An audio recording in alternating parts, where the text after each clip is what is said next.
वो हमारे लिए अच्छी भावनाएं रखे, परंतु हम उसे अपने पास नहीं आने देते, तो हम उसे शांति नहीं देते कि वो हमारे लिए कुछ अच्छा, हम उसे अपना फ्रेंड नहीं समझते।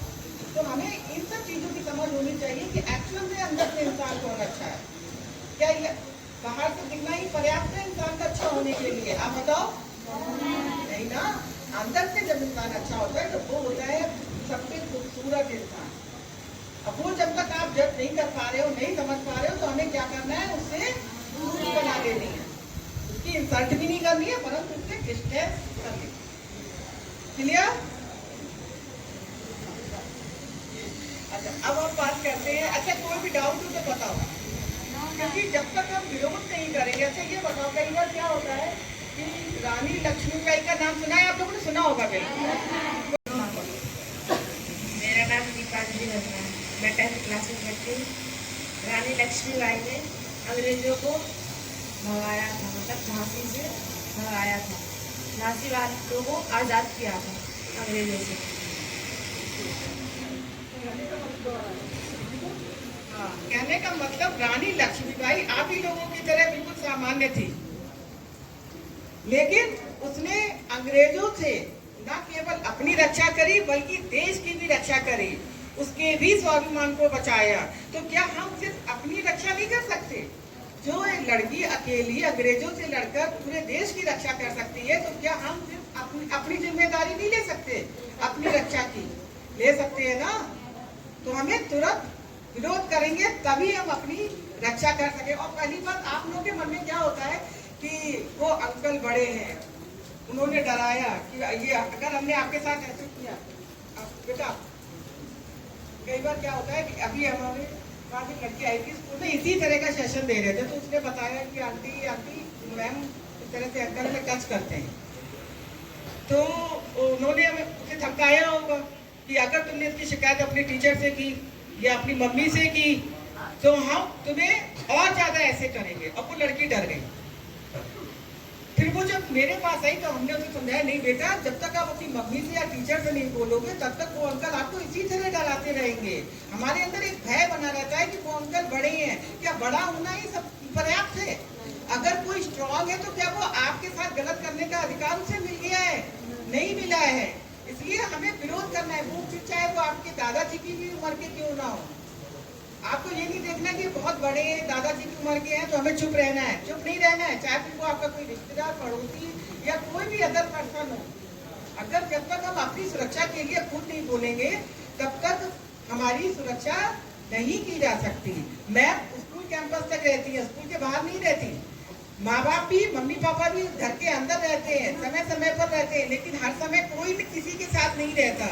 हर समय किसी के साथ कौन रहता है? हम स्वयं। हम स्वयं अपने साथ हर समय अवेलेबल रहते हैं। तो फिर जिम्मेदारी भी किसकी हुई? हमारी स्वयं की। बिल्कुल नहीं डरना है। जब हम मम्मी पापा को बता देते हैं तो हमारी टेंशन खत्म हो जाती है अपने आप। समझ रहे हैं कि नहीं?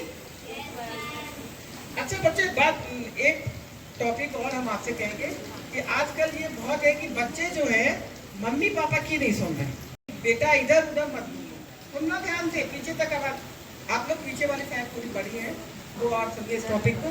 हाँ जी, कि जब हमारी मम्मी कहती है कि बेटा ऐसे कपड़े मत पहनो, छोटे कपड़े नहीं पहनो, चेहरे पे मेकअप नहीं लगाओ, ज्यादा इधर उधर घूमो नहीं, ज्यादा लड़कों के लिए रहो नहीं, बातचीत नहीं करो, तो कहीं ना कहीं हमें उनसे चिढ़ होने लगती है, इरिटेशन होने लगती है कि ये मम्मी हमें क्यों टोक रही है।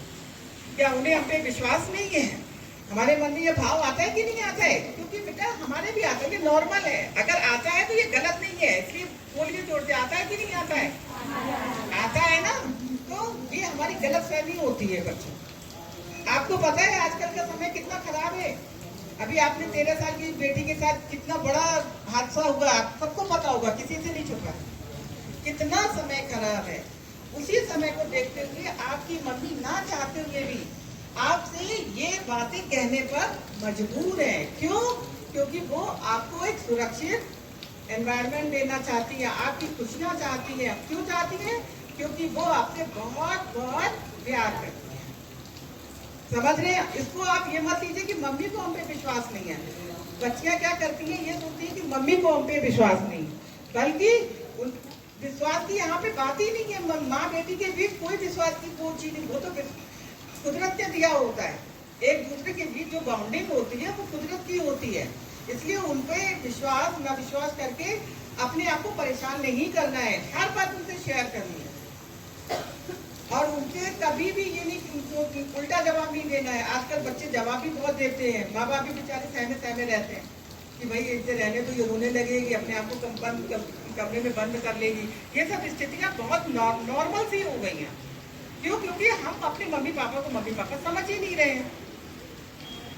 हम तो उनको ये समझ रहे हैं कि ये हमें बात बात पे टोकते हैं कि अच्छा सिर्फ चेहरे से या बड़े बालों से या ब्रांडेड कपड़े पहनने से ही दिखा जा सकता है। नहीं, अच्छा बनने के लिए हमें क्या करना है? बहुत सारी पढ़ाई करनी है। अपने स्किल पढ़ाई के साथ साथ अगर आपको डांस अच्छा आता है तो आपको खाली समय में नृत्य डांस करना है। आपकी सिंगिंग अच्छी है तो खाली समय में आप गा सकते हैं, आप म्यूजिक क्लास ज्वाइन कर सकते हैं। आपकी ड्राइंग अच्छी है तो आप ड्राइंग कर सकते हैं। जरूरी नहीं है कि अगर आपको किताबों में मन नहीं लगा तो इस स्थिति पे अपना काम करिए। आप अपने आप से पूछिए कि आपको क्या करना अच्छा लगता है।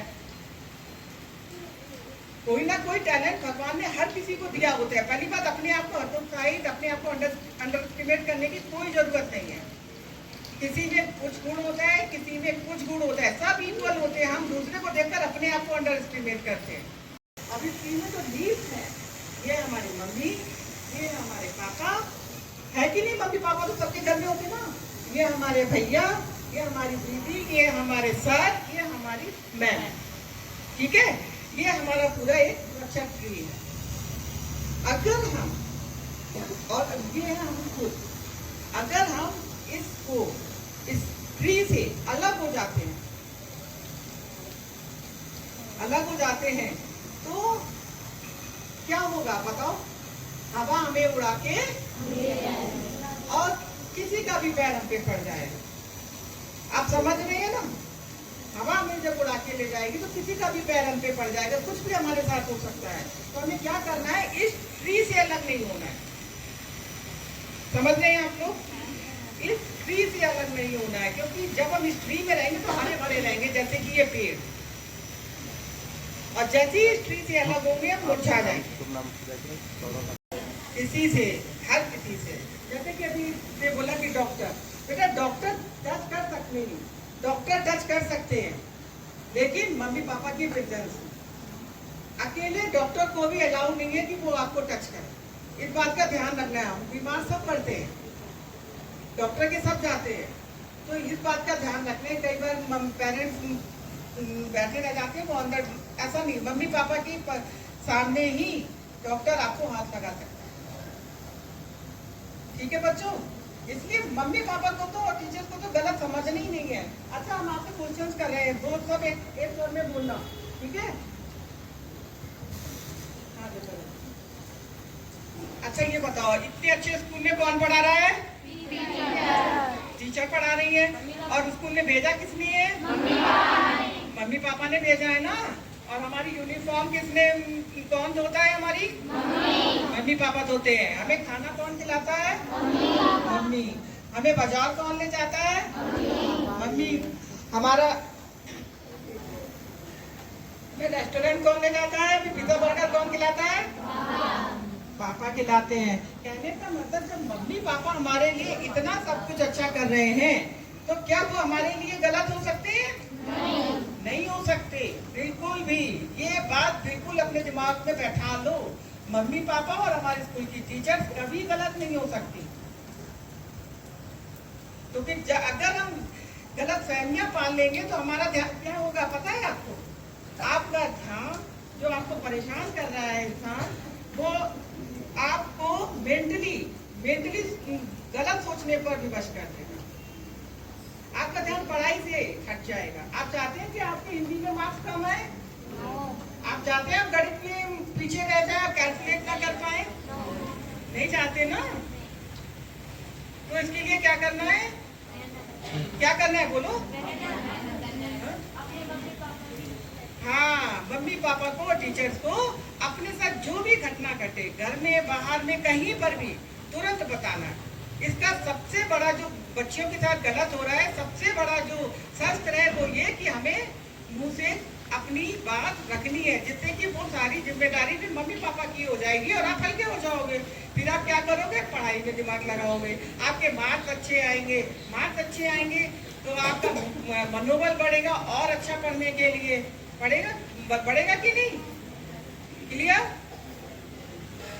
तो सारे सेफ्टी पॉइंट में अगर किसी को भी डाउट हो तो बताओ। अच्छा बच्चों, हाँ कुछ पूछना हो, कोई डाउट किसी के साथ कुछ हुआ हो तो वो भी शेयर करो।